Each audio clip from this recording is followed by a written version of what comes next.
Good morning, everyone. Thank you for coming today.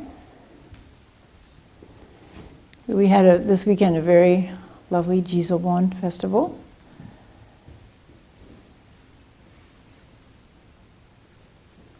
We have two or three aspects of practice. One is sitting practice, and Zen, of course, means samadhi. Chan comes from the word Chan, from the Chinese character that means sitting. Well, the emphasis in Zen, people often ask, well, what's the difference between Zen and other forms of Buddhism? The emphasis in Zen is silent meditation. Why? Because this is the way for each one of us to discover the truth. It's just the most direct way to quiet the mind and then to look into truth, to be able to dip into prajnaparamita, this deep river of wisdom that's always flowing, that is the basis of our life, but is always covered up if we're busy thinking and doing. And it's one of the hardest things to give up, is doing and thinking. But if we want to see the truth, if we want to have access to wisdom in all situations, if we want to have access to loving kindness, which is also an infinite pool of compassion and loving kindness, we just have to do that. Then we also have ceremonies that we do. In some Buddhist traditions, ceremonies are emphasized. They do lots of ceremonies, fire ceremonies and so on. In the esoteric traditions, a lot of chanting, visualization, mandalas, building mandalas, erasing mandalas, building mandalas, visualizing them and building them in the mind. And these serve many purposes, but one purpose also is to help focus the mind. So you give the mind one thing to focus on, like an elaborate visualization, and then it takes years to learn to be able to concentrate on something in front of you and memorize every detail of it, and then when it's removed, to be able to bring it to life in your mind. And it has one of the same purposes, which is to focus the mind, to tame the mind, to discipline the mind, to get it off of all of the crazy things it thinks about, and bring it to something that's wholesome. So in Zazen, in Zen practice, we use the breath or sound, very simple things. In other practices, they use more elaborate things, but the end can be the same. Transcending the mind's anxiety, endless restlessness and anxiety. And then we have festivals. And the festivals in Japan aren't quite adaptable to America, whole cloth, so we were modifying them. And one of the festivals we did, we thought we would try, and this is our second year as the Jizo, and I think it went very well. Something that's available for people of all ages, for families. So if you couldn't come this year, I highly encourage you to come next year. You can talk to the people who were here yesterday. We had a whole range of activities, culminating in a very nice Kashiti-garba ceremony. I don't want to give away all the things that happened, because it's nice to come and have some of them be a surprise. So that has to be an aspect because of our practice. We're finding in America, because silent sitting practice is not so accessible for children, even teenagers. Teenagers can begin to be pulled into it and to see its benefits. But children, of course, are not so interested in sitting silently for long. At Dharma camp, I think they sit for 10 minutes. They try to lengthen it a little bit. That's pretty good if they can sit for 10 minutes. We try in Dharma school when we have very young children, 4 or 5 years old, see if they can even sit still for 5 breaths or 10 breaths. It's a beginning. It's an alternative to the frenetic world of television and stimulation and activity, endless activity. Well, years ago when we did the S training, they said, boredom is a very high state. Most people think of what boredom is horrible. And many kids these days in particular whine, I am bored. It wasn't a big deal when I was growing up, because we weren't being entertained all the time, and we read. If you read and if you liked being in the woods, you liked being outside, you were never bored. There were just so many things to do. And we had a lot of neighborhood games that we played. We played Cowboys and Indians, for example. We'd divide up into the Cowboys and Indians, and then the Indians would hide and the Cowboys would ride into town and somebody would rob a bank. And it was a very elaborate plan that we had. It could go all day long, Cowboys and Indians. Take people's captive, tie them to trees, rescue them. And so we were using our imagination all day long. We were never bored. It just was inconceivable. Occasionally we had to be pushed out the door in our snowsuits because it was freezing cold outdoors and we wanted to stay indoors, and occasionally we had to be forcibly ejected out the door into the cold. But then we get very active playing snow forts and snowballs and igloos, and then we wouldn't want to come back in. So I think that children these days, because they're overstimulated through electronic media, really need the Zazen aspect as soon as we can introduce it, of just being and sitting quietly. I remember going and sitting by a neighborhood pond and just watching dragonflies, or sitting under a tree, just listening for hours. It wasn't boring at all. It was fascinating. Very quiet, not much happening, but very restful. I just wonder how many kids these days get to do that and find that entertaining or worthwhile to do. The ceremony that we did yesterday, we had an element of hell. You saw the puppet show and Bright Eyes going to hell. This comes from the Earth Store Bodhisattva Sutra. It's one of the classic tales in the Earth Store Bodhisattva Sutra of where Jizo came from, where Earth Store Bodhisattva came from. Jizo, those two characters, Ji and Zo, are actually mean earth store, earth treasure, earth womb. So Jizo is the guardian not only of women and children and travelers and firemen, but also of everything that comes from the earth. And Jizo is said to be able to navigate through the 6 realms of existence, one of them being the hell realms, and to help people who are stuck in that realm move to a higher realm. If they can't move through their own power, then Jizo can offer some help. So in the classic story from the Earth Store Bodhisattva Sutra, Bright Eyes, who is a young Chinese woman, is very worried because her mother has died, and her mother killed lots of life because her mother loved to eat eggs, turtle eggs, and fish roe. So usually we eat an egg, a chicken egg, 1 egg. And in China, they would consider that we have to think of the life that won't arise from that egg, because most eggs in those days, of course, were fertilized. So you have to be aware, I'm eating an egg, but I'm also preventing a further life, killing life. And from that point of view, then fish roe, caviar, hundreds of potential lives, turtle eggs. If you eat them by the dozen, which apparently Bright Eyes' mother did, then you're killing hundreds of potential creatures. And then one of the issues with that is all of those creatures could go on to migrate into higher lives and eventually become enlightened. So that would be the highest outcome that you would wish for them. So the fundamental aspect is living a life of non-harming. So to consider the precept of non-killing, and to live a life as much as possible as a life of non-harming.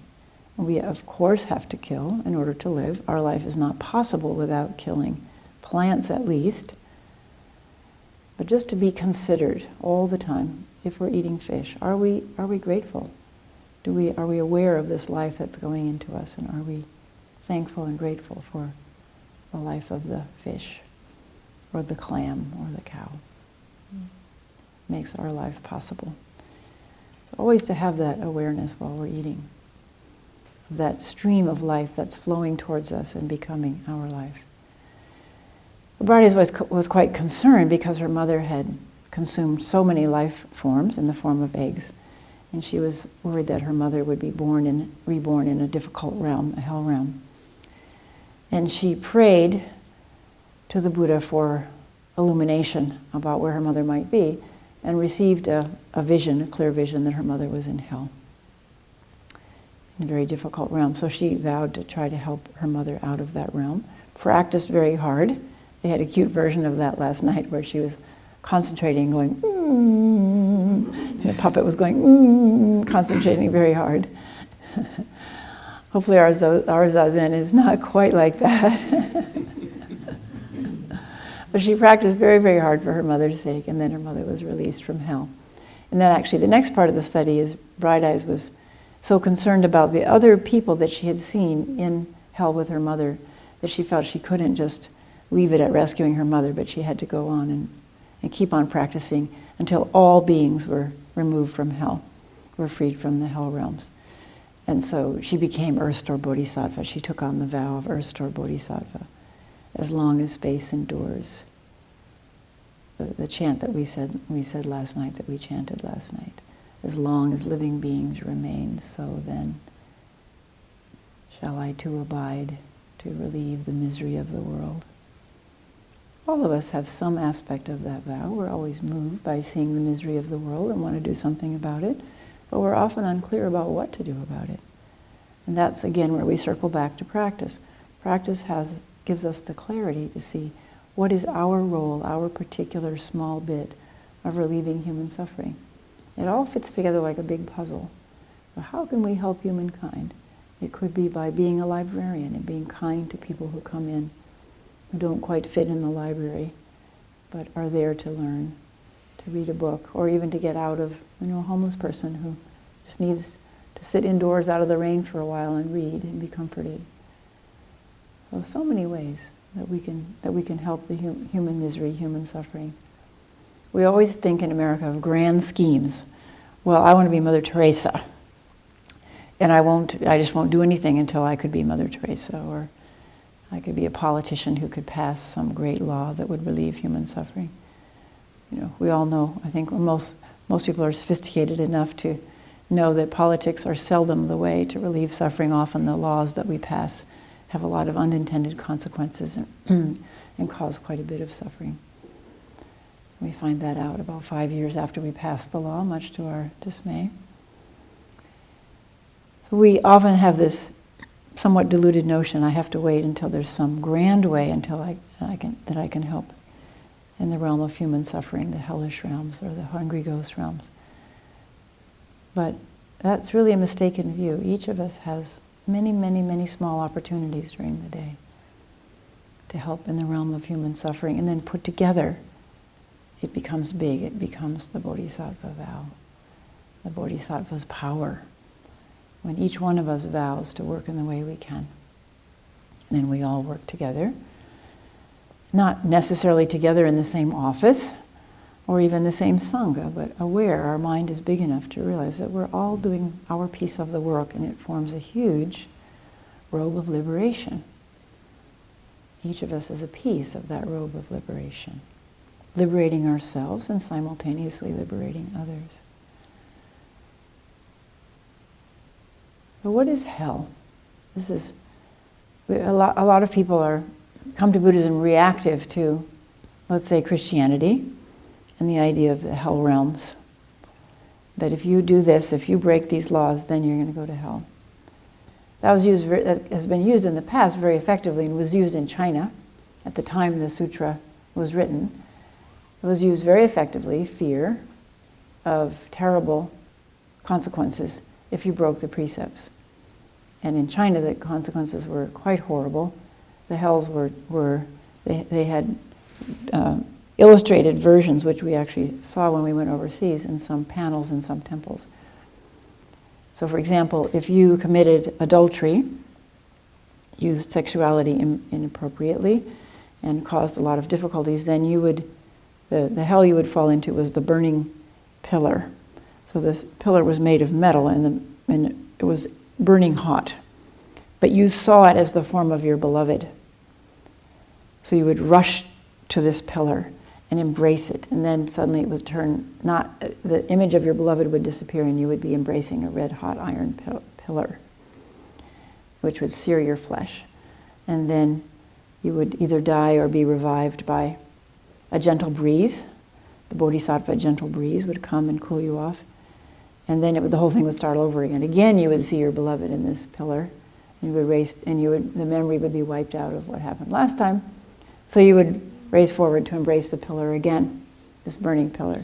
Again, be seared, be in agony, fall down, either die or be revived. And it would happen again and again and again for eons. So what does that correspond to in our experience? Well, it could be domestic violence, for example, where people get together and then a situation escalates into domestic violence, either on the part of the man or woman. We usually say on the part of the man. That's what we think of, but actually there are a lot of women domestic violence perpetrators. So there's domestic violence, and then there's an odd sort of intimacy in the fury of the argument, and even in the physical pain of the domestic violence.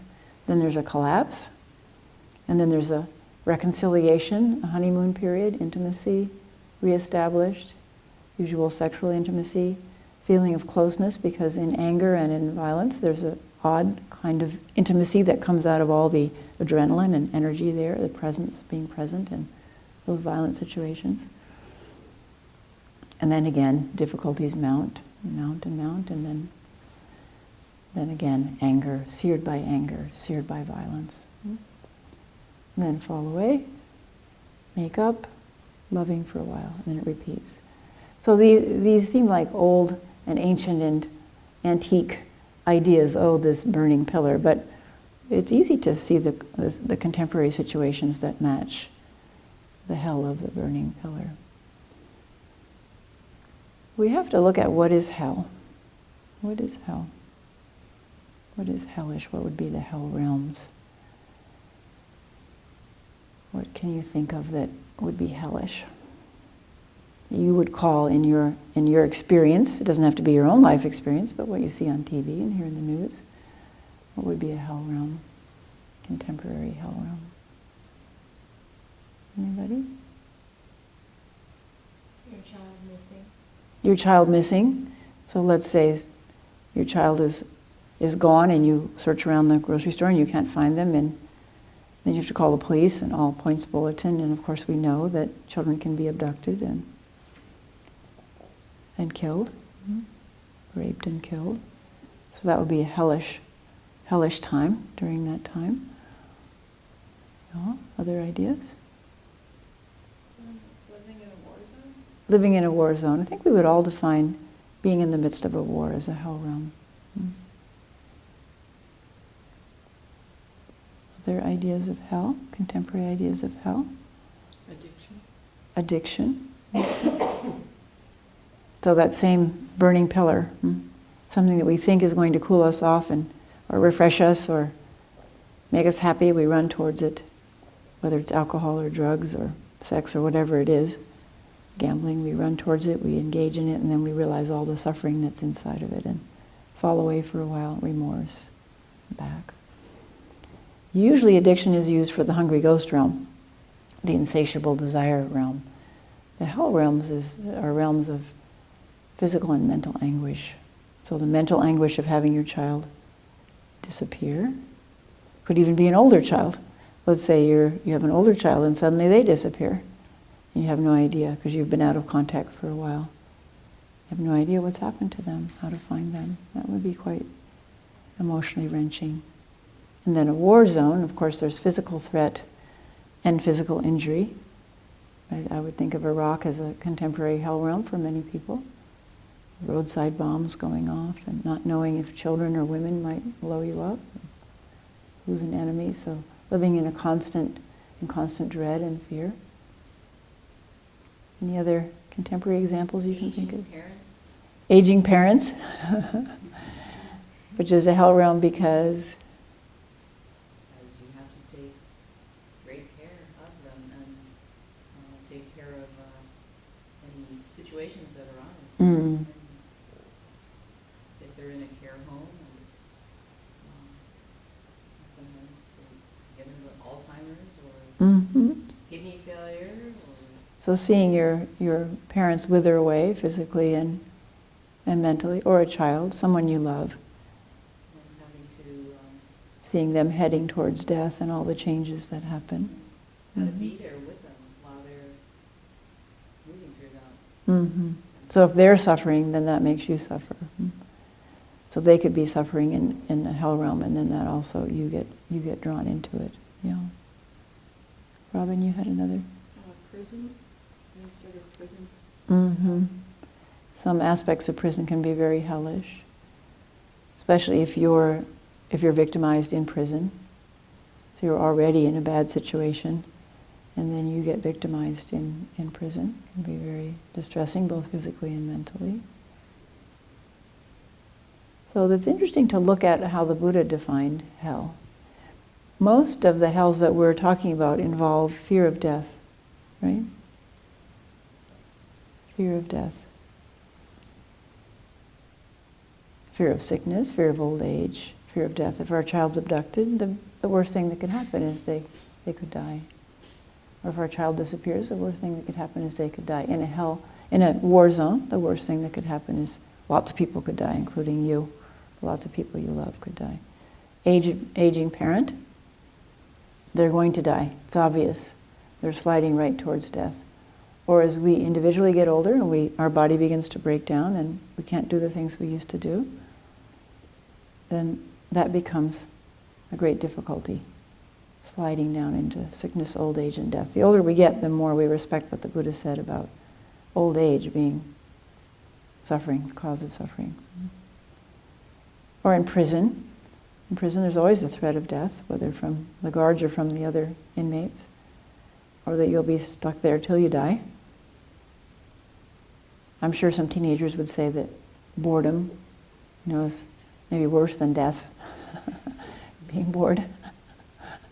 Or maybe after you have a belief that after you die there will be nothing. That'd be very boring. So it might be part of the fear of death. Did you want to say something else? Well, I was thinking of the hell realm as being indecision, but then that's also a death of another choice. So I think it's very interesting. We're studying our mindfulness task the last 2 weeks, or last week and now this second week, which will turn into a third week because of session, is to look at anxiety, fear and anxiety. Anxiety is the pervasive form of fear in our society. Usually we're not terrified, which is what we think of when we hear fear. We think, a car just almost smashed into me. Actually, when the car is smashing into you, you're not afraid because it's just smashing into you. When the tragedy is happening, it's just happening to you. Before that, you're afraid, and after that, you're afraid. But if you've been through bad things happening, they're just happening at the time. There's no space for being afraid. But fear, anxiety is the most pervasive form of fear in our experience in America, I think. And we're looking at, when does it arise in the morning? How do we know it's there? Is it there before we get up? Was it our companion during the night? Does it not arise until we stand up or until we have the first cup of coffee? Coffee can bring a little edge that we could feel as anxiety. Or until we set out the door to work, or first look at the first email, or when does it come in? And then what are its components? What makes it arise? We take anxiety apart. And then what makes it soften? What makes it disappear? What relieves it? So what brings it about and makes it worse? And then what relieves it or makes it disappear? So that's what we're looking at. So we're looking at fear, but a more common form of fear. Now what the Buddha said about hell is that hell is physical or mental suffering without hope of relief. So a very simple definition. And then it's become elaborated in various cultures where you bring in cultural elements, like in China they bring in the 10 kings who sit in the courts and you have to go before each one of them, and the court clerks bring in you the book of your life and they read it to the judge, and then there's a mirror that reflects all your evil deeds, and then they drag you off for your punishment and so on. Those are cultural elements that have been added to the basic teaching of the Buddha, which was that hell is physical and mental suffering without hope of relief.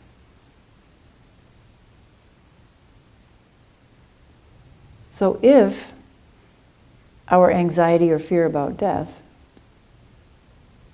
has no relief, then that's going to be a form of hell. Whatever form it takes. My child's abducted, my child's missing, I'm in a war zone, I'm getting old, I'm dying, my parents are getting, or my child is dying. So if we're afraid of death, then that automatically has some hellish elements to it. Physical suffering, emotional suffering. So somehow, Jizo has the ability to move us out of that hell realm, the hellish realm of physical or mental suffering with no hope of relief. So how does that happen? Well, we have many tools in Buddhism, in Buddhist practice, to help work with those fears, with that suffering, with physical suffering, and with emotional suffering, mental suffering. Many, many tools. So every time you come to a workshop or every time you come to a retreat, we introduce you to those tools. And then it's up to you to use the tools, to recognize, oh, now I'm anxious, now I'm afraid. But please, when you're afraid, when you're anxious, please always ask yourself the question, if this continues, what would be the worst outcome? Because you need to know what the mind is really afraid of. So the mind might say, well, I'm afraid I won't get my paper in on time. Well, then you have to say to the mind, well, then what? If you didn't get your paper in on time, what would happen? And then what? And then what? Because you need to get to the basement level of what the mind's really afraid of. That's a very interesting exercise. So once you find the bottom line fear, really down at the very foundation of the mind's, where the mind generates anxiety. What is the foundation? And often it's death. You will be amazed how often it's death. Well, if I don't get my paper in, then I'll flunk this course. If I flunk this course, then I might flunk other courses too, because probably my ambition is just disappearing, and then I'll have to drop out of college, and then I won't have a degree, and then I won't be able to get a job, and if I can't get a job, you just keep probing the mind or have somebody else do it for you. Then I'll be out on the streets, and then I won't have any health insurance, and then when I get sick, even from just a cut on my foot or an abscessed tooth, then I can't go to the dentist, can't go to the doctor, and then I could die of blood poisoning alone under a bridge. That's usually where the mind takes you to, dying alone under a bridge. Yeah. So if we're not afraid of that, if you can find what the mind is really scared of, and you can practice until you're not afraid of that, then you're out of hell. There's no more hell realm. And I truly believe that if we were not afraid of death, if we could practice until we're not afraid of death, any manner of death, then we'd be free of hell. Because everything else is generated out of that. So this is the beauty of the Jizo Bodhisattva stories about the hell realms. Now we can't always lift ourselves out of the hell realms. So we rely on someone else in the stories, Jizo Bodhisattva. But Jizo is anybody who manifests the qualities of benevolence, unflagging optimism. And in the Jizo story, it's if a person has even the tiniest bit of good in them, then that can be magnified and worked with through the practice to lift them out of the hell realms. Small as a dust mote, small as a dewdrop. So that includes everybody. Everybody's got that much good in them. A dewdrop worth of good, a feather, a piece of down worth of good. Everybody, almost everybody's got something in them that's kind to animals or plants or someone or something. So that means everybody can be saved. But not everybody has the tools. So great benevolence, unflagging optimism means no lost causes. Great determination means never give up. The Korean Zen master Sun Sanim calls it don't give up mind. He has all these different minds, and one of them is don't give up mind. or no problem mind, or there's lots of mind, the very cute little phrases. Don't know mind. Right here mind. So great determination is don't give up mind, never turn back mind, always moving forward. That our vows, once we discover and shape our vows and we keep saying them, our vows will keep moving energy forward even after we die. But one of our fears of death is whatever we've accomplished in our life will just disappear. Very common when you think of it. My sisters came a few months ago to help clean up some things that were left from my mother's death 3 years ago. My mother was an artist all her life and an art teacher most of her life. And kept on taking courses too for her master's degree.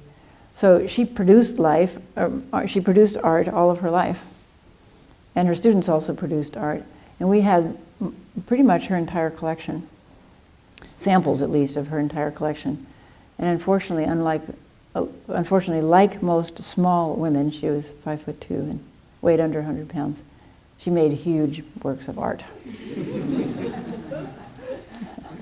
We had giant canvases, lots of them, and sketches and things from art school. But we were able to go through her whole history from art school and some of the exercises she'd done, paint this picture like Cézanne, paint this picture like Picasso, paint this picture like in the style of, where you're learning different ways to paint.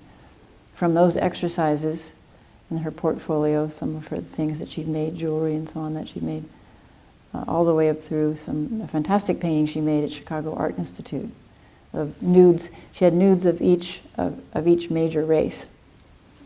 So she had African American. I had never seen them before. They were just rolled up canvases. African American nude, Asian nude, Caucasian, and Hispanic. Beautiful, gorgeous, half life size. And then lots and lots of other things, prints that she'd made, and there were just all these different stages of her life, and a whole thing that I had never seen about nuclear war. It was her peace series. So she had become concerned when we were children that it was during the arms race. And we all had to do that exercise, duck and cover, where you went under your desk. You know, as if this is going to help you when there's nuclear explosion, but we all did it. Or we did it in the hall, lined up in the hall, and you always hoped there was a cute boy nearby, you know, so you could, because you had to, there were just not one line, but two lines. You had to lie on the back of somebody else. You always hoped that the boy or girl you wanted to lie on was right there in front of you. I mean, we didn't really understand the seriousness of it, but my mother felt very passionately that this was not good emotionally for children to train them in this way.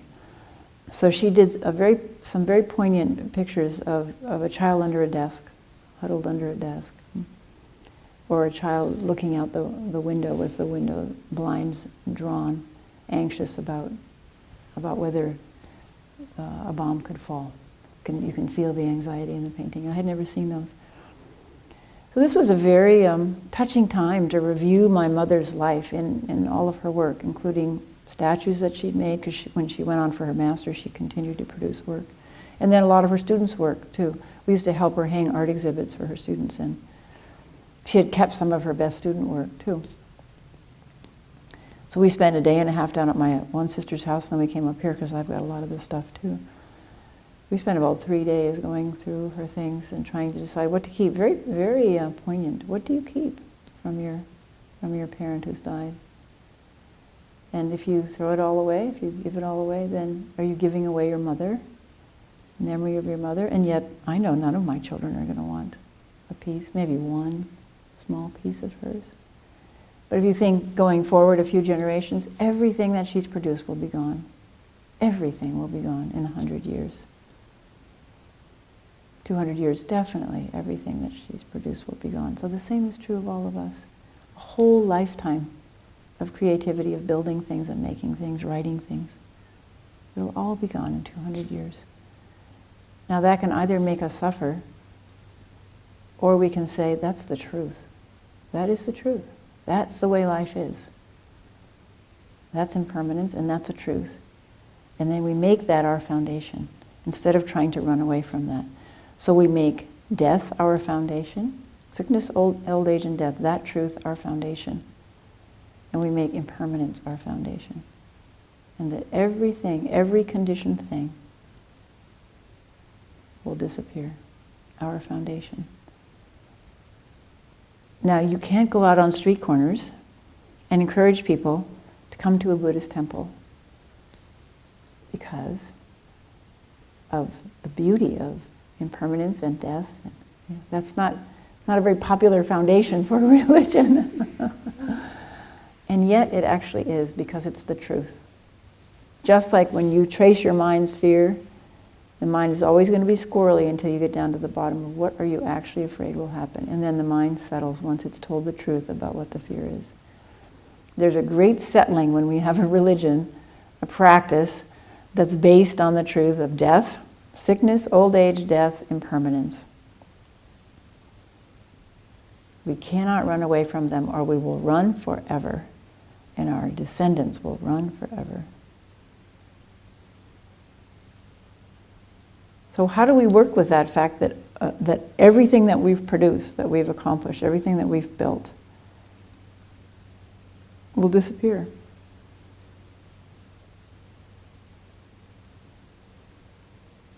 All the material, the conditioned things. That's what the Buddha said. All conditioned things, all things built up out of conditioning, out of cause and effect, will disappear. Well, this is, Buddhism sounds pretty hopeless, right? Not much hope there. But Buddhism actually is extremely hopeful because of the path, the practice that leads to stepping out of the hell of physical and emotional pain without hope of relief. Because this practice offers us so many potent tools to step out of that hell. So let's look at the hell of everything that I've worked for is for naught. It will disappear. And my great-great-grandchildren won't even know my name, probably. Probably couldn't identify a picture of me. Won't have anything that I made. How do we work with that particular form of suffering, emotional suffering, that particular aspect of hell? What could it be that could go on if we practice that won't be related to physical things that we produce, which will decay? That's the foundation of our practice. What could go on that could eventually be unconditioned, that arises from the unconditioned, that which is eternal? So we say wisdom and compassion. So that's why we cultivate wisdom and compassion. That's why that's part of our vow, to cultivate wisdom and compassion, the two elements of awakening or enlightenment. Because those have a chance of going on.